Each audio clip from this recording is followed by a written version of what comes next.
Mat Solar dikabarkan meninggal dunia pada Senin 17 Maret 2025 malam. Mat Solar meninggal dunia setelah 7 tahun berjuang melawan penyakit stroke.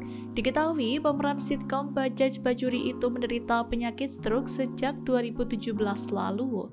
Kondisinya sempat semakin memburuk hingga membuatnya kesulitan berbicara. Selain itu, Mat Solar sempat mengalami gangguan penglihatan. Meski begitu, pendengarannya masih berfungsi dengan baik. Sebelum menghembuskan napas terakhir, Mat Solar sempat mengalami batuk-batuk di rumah.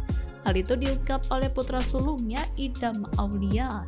Ia mengatakan Mat Solar sempat diuapi oleh sang istri. Namun mendadak ayahnya itu tak sadarkan diri. Akhirnya ia dibawa ke RS Pondok Indah dan dinyatakan sudah meninggal dunia. Diketahui stroke adalah penyakit yang terjadi ketika aliran darah ke otak terganggu. Stroke dapat disebabkan oleh penyumbatan atau pecahnya pembuluh darah di otak. Download Tribun X sekarang, menghadirkan lokal menjadi Indonesia.